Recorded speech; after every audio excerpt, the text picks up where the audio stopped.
Hello, my fellow husbands looking for great sex. Uh, we're always looking for great sex, aren't we? Hey, I'm glad you joined me. I'm glad you came, got this. And I really hope that it'll be some help to you. I hope it'll be something that you can really learn from. Back when I was first married 38 years ago, we didn't have any premarital training. We certainly didn't have anything about sex. My parents never said a word to me about sex, and they didn't ever say a word to me about anything.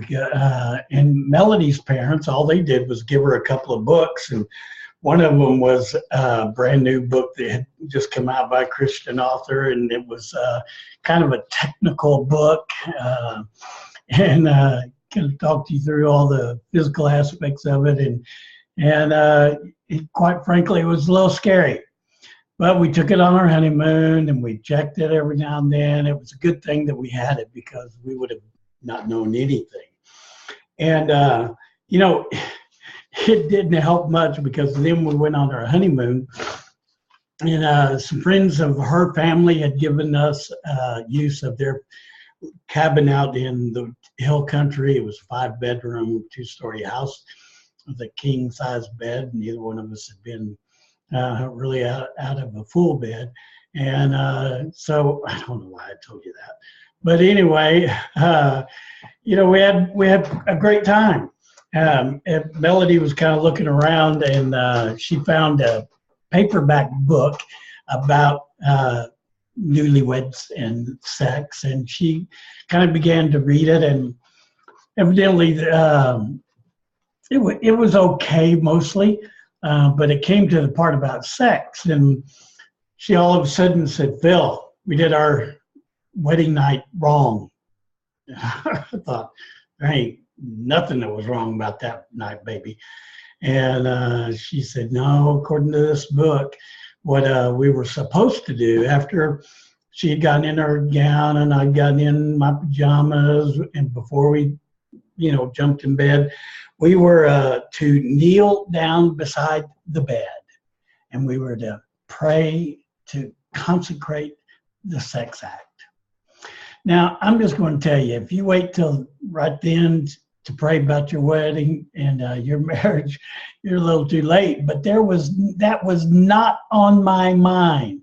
Now, I was praying to Jesus. I was saying things like, "Good Lord, thank you, Jesus." And I was saying, "Praise God." And, all those things. But I wasn't interested in kneeling down beside the bed and praying. We had prayed at our dinner, and we've done all that. But that's kind of the mentality of sex back in those days. We've thankfully have come a long ways. There's a lot more books out that talk about it, and a lot more things, but very few are really still talking about marital sex. So let me tell you real quickly, I'm not going to talk about technique. We are not going to share with you the hows, okay? What we are going to share with you is the things, me. But what I am going to share with you is the way you set up sex, the way you really get an environment for great sex, because really that's what it is.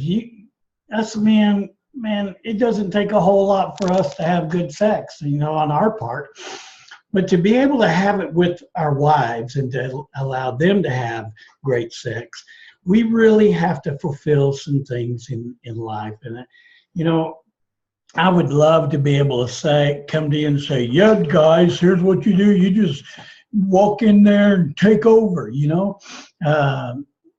the old movie Gone with the Wind. She locked Rhett Butler out of her room, and she was mad at him, and he, kicked the door down, went in, and thankfully they closed the scene then. But the next morning she's laying back in bed going, "Oh," it doesn't happen that way. That's a movie, right? Because usually when I get angry, Melody is not thinking about sex at all. So what we have to do is we have to learn to create an environment. Now, I will put this parameter on you. I believe that between a married couple, anything is open within some guidelines. First of all, you both have to agree to it. Okay, experiment, and then if you don't like that, talk about it and don't do it again if you don't like it.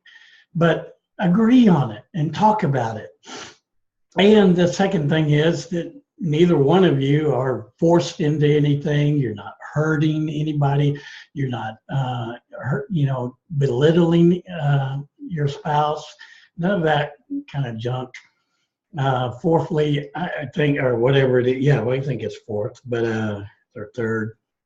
I'm not counting. No porn. Okay, guys.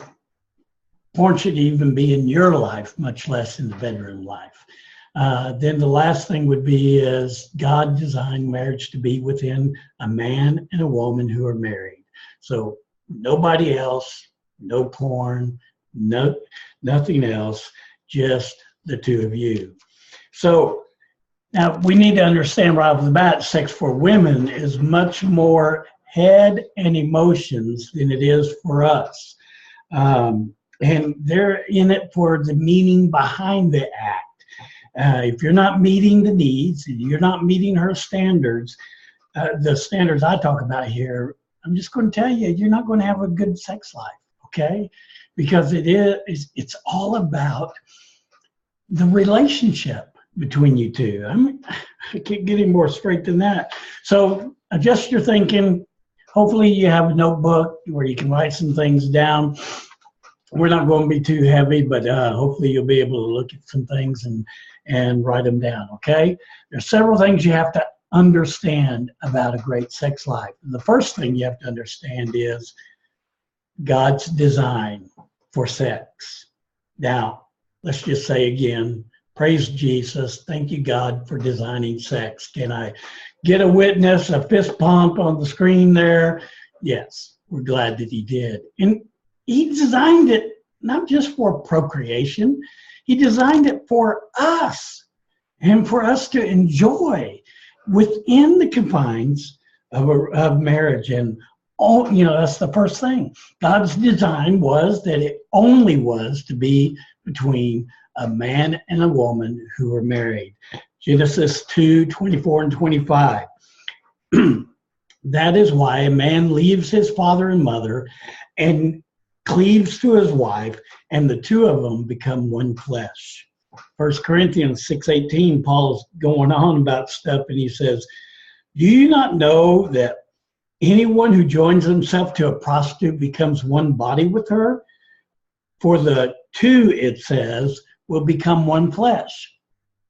In the context of becoming one body, one flesh with your spouse, with your wife, sex was the primary way two people became one. The two bodies are literally joined together, experiencing physical intimacy. Now, it's not just about the sexual act. It's about the connection, the love, the intimacy, all of the relationship stuff behind it. The whole purpose of sex between a husband and a wife was to give themselves 100% to each other so that they just bonded to become one flesh. God also designed sex to be shame-free. I love this verse in Genesis chapter 2. The man and his wife were both naked, yet they felt no shame. Now, in Genesis, God pointed out that when the couple is one person, there's no shame in sex. It's when you go outside of the boundaries, when you go outside of the marriage thing, that's when shame and guilt and all the other stuff comes in. We'll expand about that a little bit later, but the other thing God's design is he made it the one inclusive factor in marriage. There's a lot of things to marriage, and in our course we go over all of that that make up marriage. And honestly, to some level, you relate. It's all about relationship, and you relate to anybody in the world with a degree of each one of those things. But when it comes to sex, man, it is within the marriage. It's exclusive. You don't share that with anybody. Even the scripture says, you know, you're not supposed to talk to other guys about it and say, wow, you should have heard what we did last night. You know, all that kind of stuff. There's no place for that because it's a sexual union between husband and wife. Nobody else. As a matter of fact, do you realize that we are the only creation of God that can make love face to face? It's pretty awesome. I mean, I think that what God was saying is, hey guys, this is about the two of you. It's one exclusive act. Why? Because God said. The other is because of the bond. Let's look at a couple of scripture. 1 Corinthians 7:3-4. The husband should fulfill his marital duty to his wife, and likewise the wife to the husband. The wife does not have authority over her own body, but yields it to her husband. In the same way, the husband does not have authority over his own body, but yields it to his wife. Now, verse 3 there is one of our favorite verses as men. The husband should fulfill his marital duty to his wife, and likewise his wife to the husband. But I don't think that's really a good thing to go quoting to her to say, you know, as foreplay. I don't think it will work. But the point is, no one outside the marriage is to have authority over the act of sex except the husband and the wife.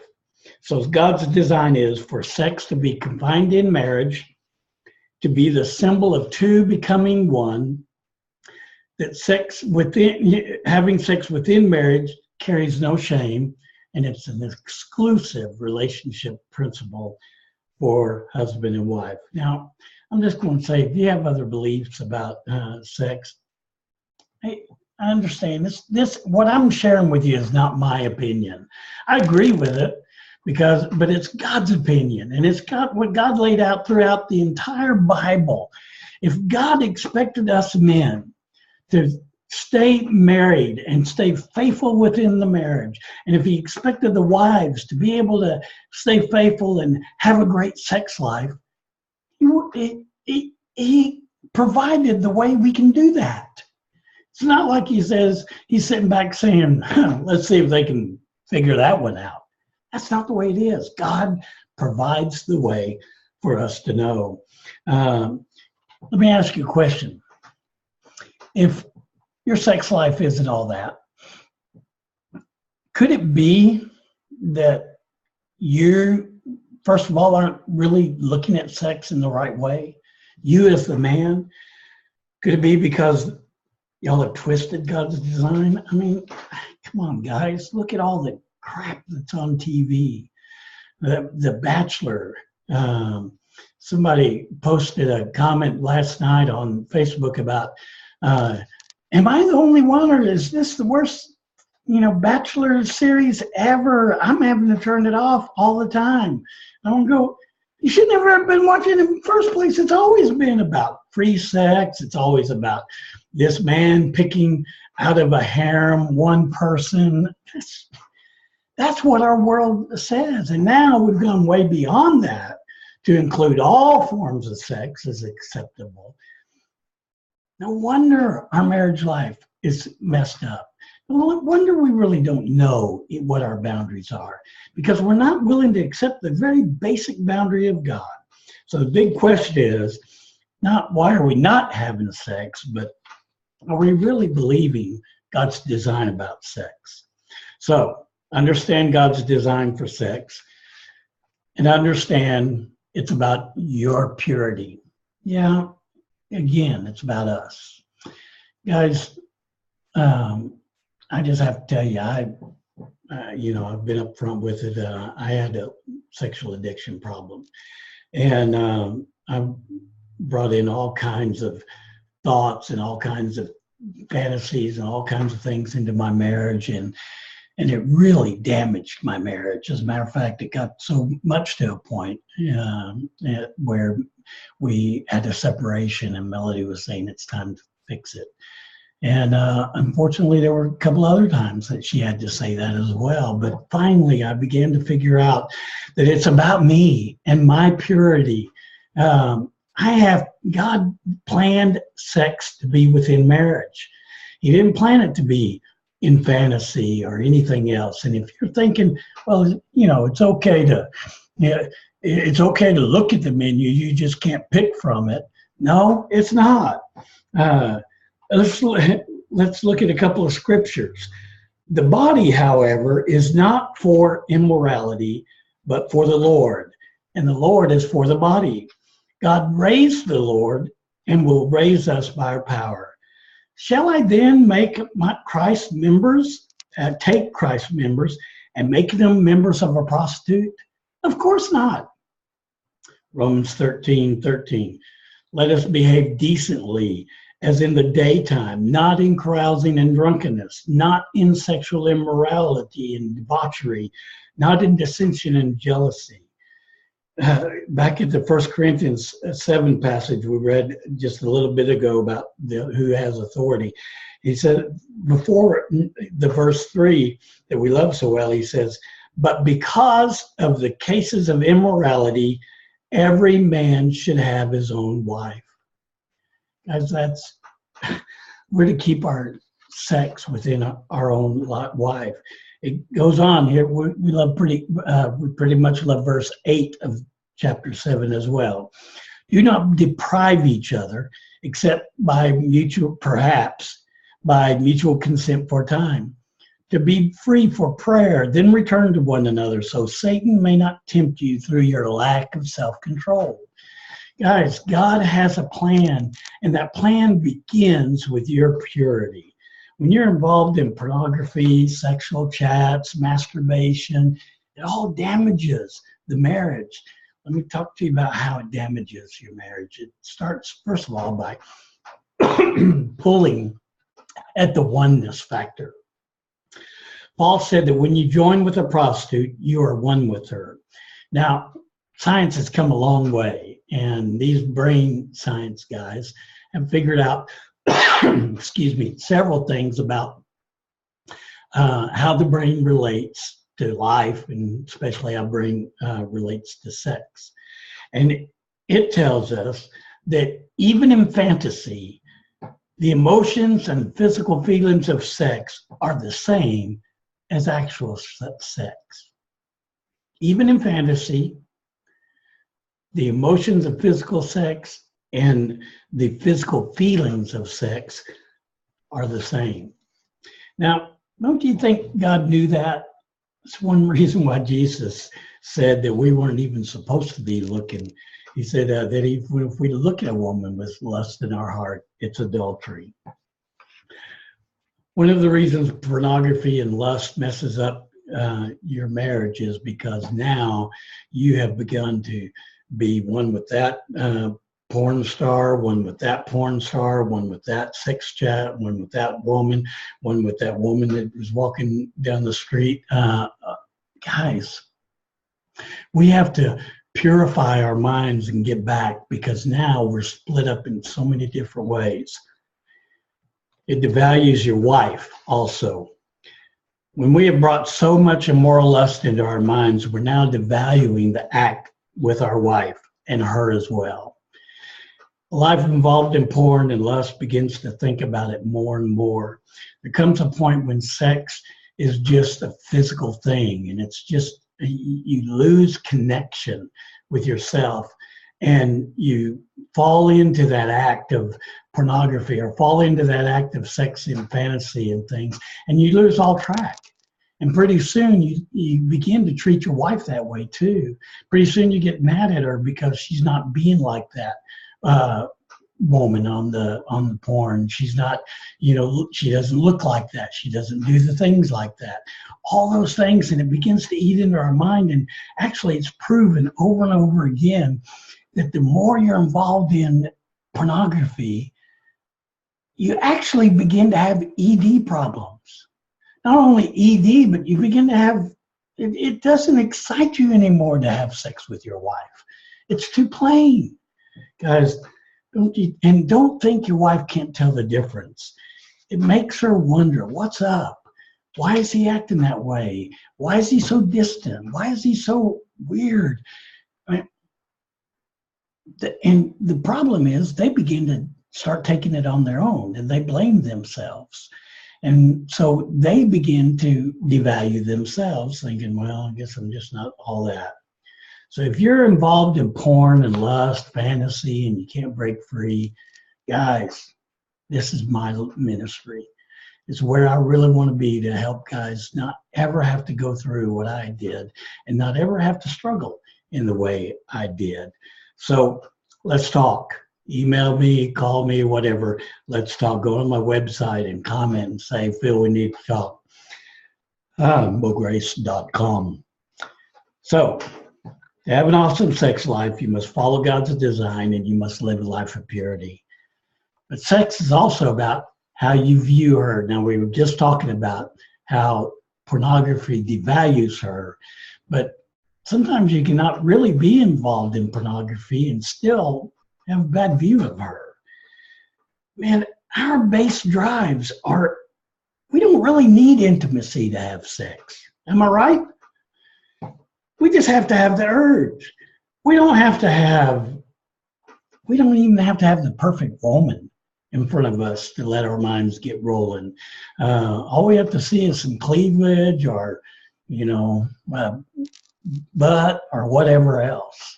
And we get going. But with a wife, things are completely different. Many times, sex in marriage is focused on our needs as a husband and her needs as a wife. And the problem is we're just looking for self-fulfillment. Sometimes we just, think to ourselves, I gotta have sex tonight. I worked with a guy who, it was going to be a weekend. It was Friday, and he said, oh yeah, my wife and I were going to have some wine, we're going to have a movie, and maybe I'll get lucky tonight. And I thought, oh my gosh, has it really come to that in his relationship, that maybe I'll get lucky? I mean, we always think it, right? We always think, wonder if, and typically we look over at the wife, she says, don't even think about it, because we haven't set the stage. But, I've got, when we talk about viewing our wife, we've got to go way beyond the aspect of just getting our needs met. We have to begin to treasure her. I have a 1983 Caballero. Now that's the GMC version of an El Camino, and I love it. My dad bought it and he restored the outside of it. I need to restore the inside of the motor and stuff, but I don't get to drive it. I don't get to drive it very often, but it sits in my driveway, and every time I walk by it, I think how much I love that thing. I think about what I could do to that. I think about what I need to do to that. I think about everything. And when I'm driving it, I know it's a car truck, and I know there's a lot more cool things out there than that, but I am loving this. It's a treasure to me. Now, I don't know if cars are your treasure, but maybe football is, maybe sports altogether is, maybe there's something else, other kind of projects that you're involved in. Maybe it's hunting that you get all wrapped up in. Here's the question. If you spent more money on your hunting equipment than you have on your wife this past year, you're not viewing her right. I mean, check it. Hunting stuff isn't cheap. Guns aren't cheap. I love hiking. Hiking things aren't cheap. And so the thing is, if I am taking more care about that thing that I treasure than I do about my wife, I'm not viewing her right. Sex is about how you view her. And I just really encourage you to start thinking about that.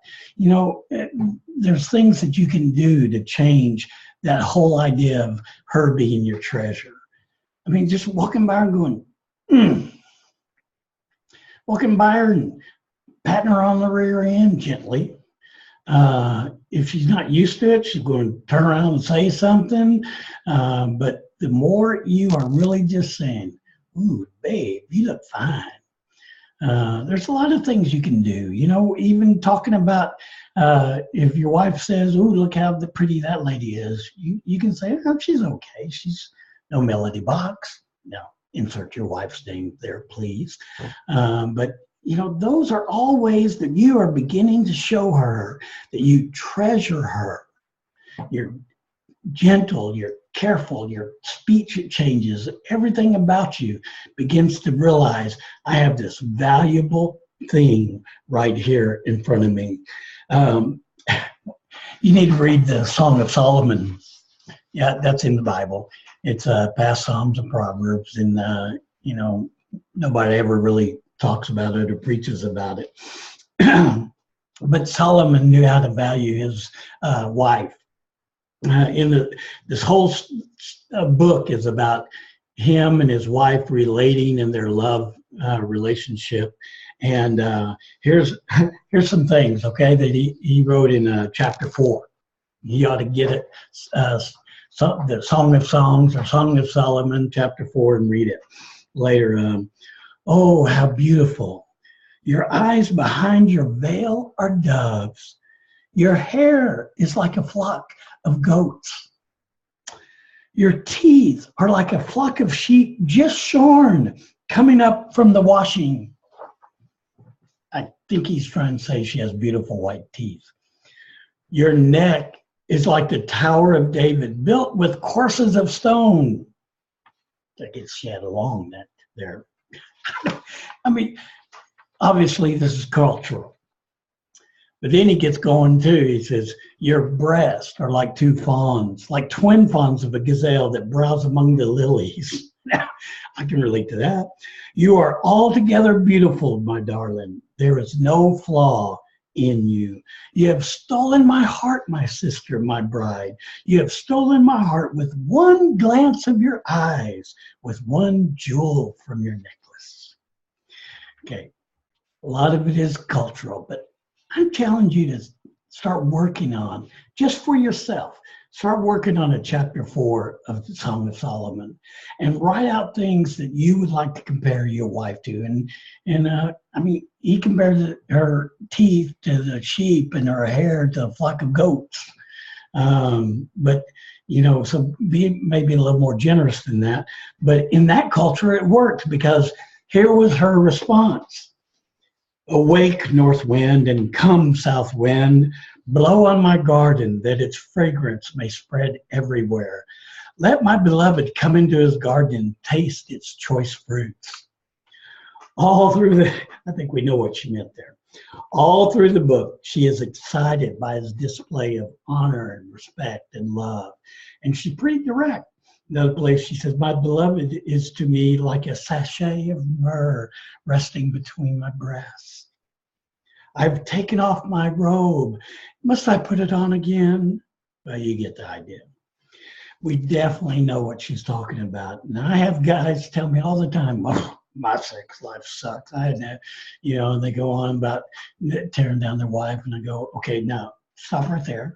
Number one, you aren't honoring your wife the way you should be, or you wouldn't be talking to me about that way. I mean, guys, so much of it depends on us. So much of it is in our response, in the way we treasure her, in the way we just, we go to bed and say, honey, I put on clean underwear, come to bed with me. That ain't gonna work, okay? She responded so well because he showed her how much he honored her, how much he loved her. It'll be like the guy on the 50th wedding anniversary. His wife looked at him after the party and everything else. She looked at him and said, do you love me, honey? And he goes, I told you 50 years ago that I love you, and I'd let you know if anything changed. I know it's kind of corny, but I think a lot of times we just assume that our wife knows how much we love her. And the burdens of life, the busyness, the weight, the expenses, the election, all of those things can come in and pull at your mind as a husband and pull away to other things, but you are never supposed to be away from your wife. To woman, sex or the lack of sex is more a reaction and even a result than it is a conscious decision. Her greatest natural desire is to be loved. And I don't mean just, I love you, babe, but loved, treasured, and honored. Ephesians 5 again, husbands, love your wives, just as Christ loved the church and gave himself up for her. And then he goes on in 33, however, each man must love his wife. Now let's think about that. How did Jesus love the church? Well, he left heaven to come down to earth and put up with all the crap that he got on earth. He died for us, which is the greatest act of love. And then he went to heaven, and he didn't look back at us and say, there's my great show of love and faithfulness to you. Never question it. No, he's constantly coming back to us, constantly drawing us, constantly moving us, constantly trying to draw us into a deeper relationship with him. So guys, that's the way God said for you to love your wife. The same way that Jesus did, die for her, but keep living, drawing her, pulling her, trying to magnify her life for her, and it will show in your love response. Here's a couple of things to do. Date her, text her love notes. Our kids know never to read our texts because we're a little direct in them.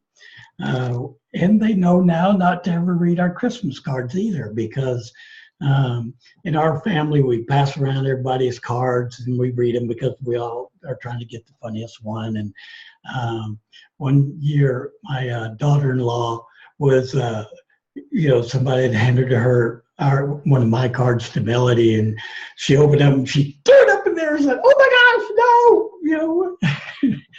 But that's the way to love and honor your wife, to show her that you love her. Text her or call her and just say, "Hey, babe, I'm just calling you to say I'm thinking about you, that I love you." Now, don't go on to say, "Oh, by the way, can you check the mail?" If you're calling to just tell her you're thinking about her and that you love her, just say that. Text her, sing to her. If you can't sing like me, then get some YouTube links and text those to her and say, "Baby, just play like this is me." Develop one of those Bitmoji avatars just for her. Yeah, I have one. Now, mine looks cool, but I only send it to her. I don't send it to my buds, and I don't send it to anybody else. Sometimes I send it to my daughter, but it's a little awkward sending it to anyone else. But not that there's anything wrong with that, but bring her some freaking flowers every now and then. Just for no reason, and make it no reason. You might in the back of your mind think, I hope she likes these, but you need to make sure that there's no attachment to that. She didn't even say anything about the flowers, so forget it. I'm never bringing her any more. Well, she probably was floored. She probably was speechless that you brought her some flowers. So really be careful there. Now, I know you're not in the habit of this. It's all going to feel awkward, okay? You will feel a little goofy because, we're portrayed as the man, and we're just supposed to be cool, and, the women are just supposed to fall at our feet because we're men. Do it anyway. In our workshop, Fail-Proofing Your Marriage, we go into great detail about how to love your wife. But for now, just nothing else, ask her, "Hey, honey, what does it feel like to be loved?" We will never please her without making it about her first. So we got to make it in how we view her. We also have to make it about how we please her first. Now, this is a little bit technical because sex is about you, but it's also about her. This is part of how you view her. Is she just a way to relieve stress for you, or is she really your lover? You know, there's actually a drive within us men to want to please our wives. And it kind of excites us and thrills us to know that we are pleasing her. Now, it's tied to our ego. And if she doesn't respond, we feel depressed. But it is part of the drive. So give into it. Enjoy it. Just don't, if you don't, you're going to have a physical experience rather than a supernatural one. Most of what we learn about sex is from porn or these soft porn movies on Netflix. There's another thing about purity, guys. If you're watching a Homeland or whatever other these things are, man, we've tried to start watching a lot of these series, but right off the bat, they're showing nudity or an act of sex or whatever. And you just be in charge to say, hey, honey, I mean, that girl is scrawny and ugly compared to you, but so I don't want to see that. Learn to please her sexually first. Not just showing her love, but actually in bed. All right, how do you learn? How do you learn to please her first? How do you learn to do the right things sexually and the right things? If you start spending a lot of money on flowers, and she never really gets that excited about it, ask her why. There are a few women who don't like flowers. So find out what it is that rings her bell and get it. Find out what rings her bell in bed. Ask her. It's okay. She's your wife. You can talk about it. She might be modest and shy. She may have an unrealistic view of sex from the woman's side, which is totally different. That's why she needs to watch the woman's version of this video. But gently encourage her. Pay attention to what pleases her. It's like shampoo. Lather, rinse, repeat. Okay? Okay, if you do all of these things so far, she might get a little nervous about what's going on with you. She may even ask you, maybe even in a sarcastic way, what's up with you lately? And if you pat her on the rear, she may go, why are you doing that? And you just look at her and you say, because I like it. I like your ears. And, or your response to her trying to figure out what's going on is the biggest key. Don't get all defensive and just say, well, see, she doesn't even like it. I'm not going to do that anymore. You're just looking for a way out. You're not looking for really a great marital sex experience. You just look at it. The natural reaction is for us to stop and withdraw and pull away when she's kind of being ugly about things. But what she's doing is she's testing you. She's trying to say, she really is trying to think maybe all he wants is sex. So she's going to test you about that. Really? Is that all you really want? Is that why you brought me flowers? Is that why you're texting me? Is that why you're doing all this? Just because you want to get me in bed? She's testing you to see your level of faithfulness to her. So your reaction is so dang important here. Say something like this.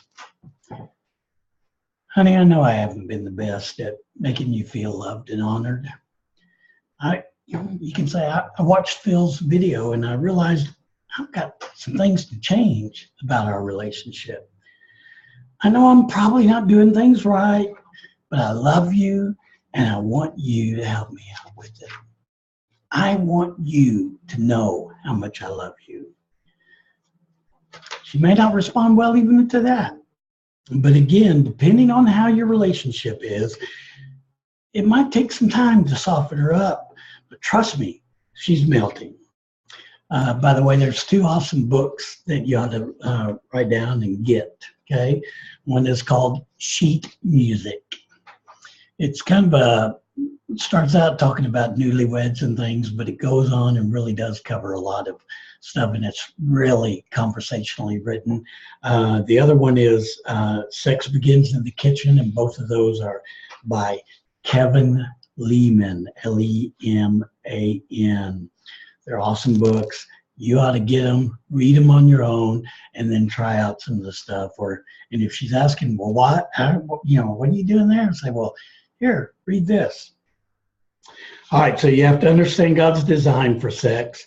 It's about your purity, and it's about how you view her. The last thing is, it is about you being the man. God made us men.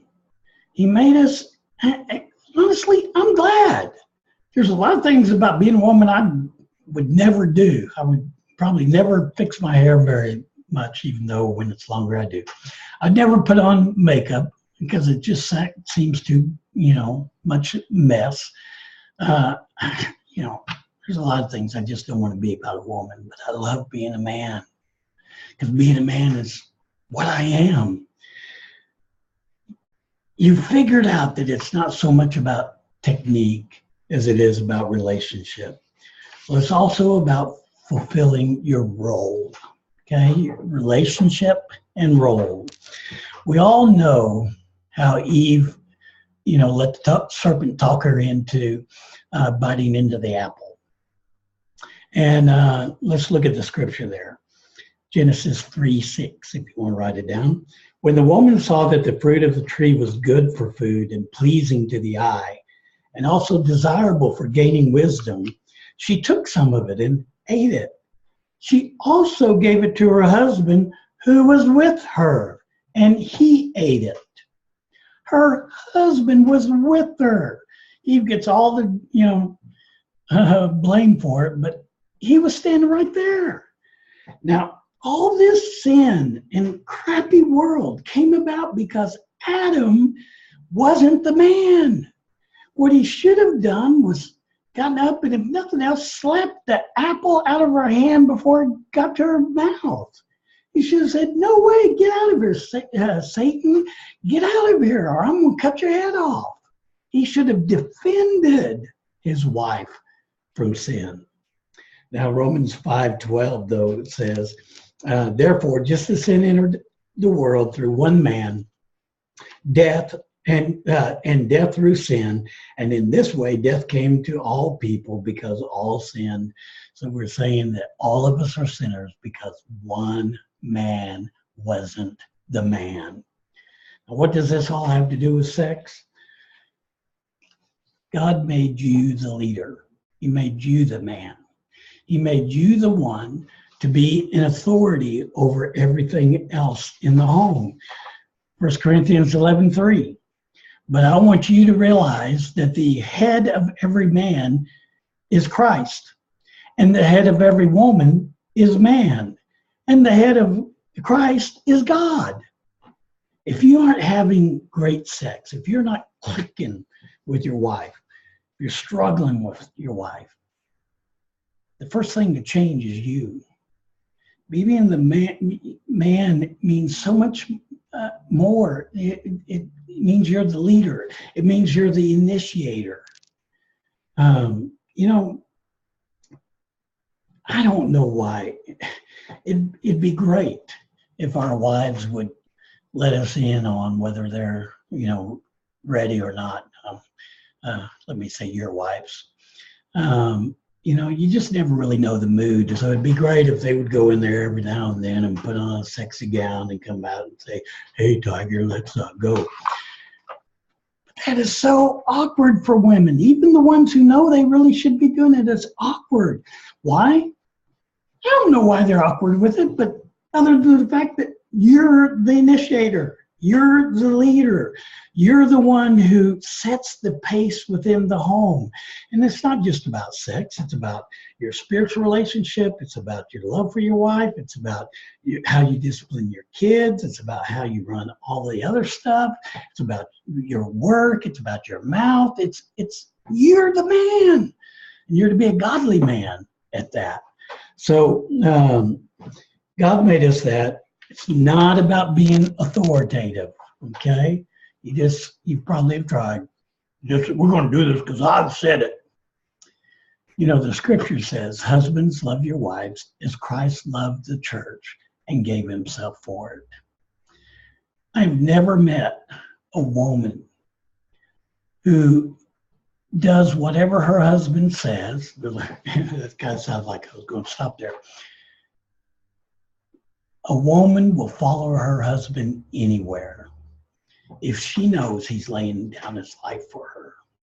If he's being the man, if he's being the one that will put aside all the other crap in the world for her and her alone, you can really tell her anything and she'll obey, because you're being the man that she married, that she wanted. All right, so let's review this straight talk about sex. We didn't talk about sexual technique much, but that's, as I said, that's a conversation for you and your wife.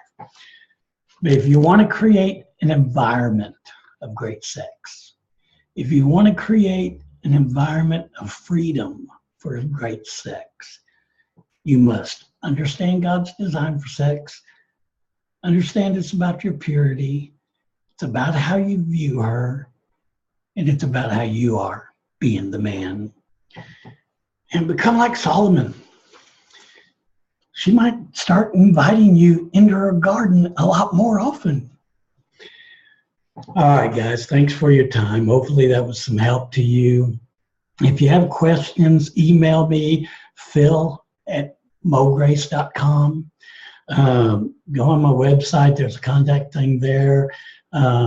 Just get with me and let me know, because that's what I'm here for, is to help you. That's my greatest desire, is to help men be men, because I was such a wimp for so long and I was so bad for so long.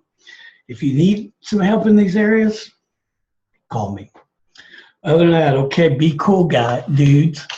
Be cool, guys, and get to work having a great sex. Thanks for your time.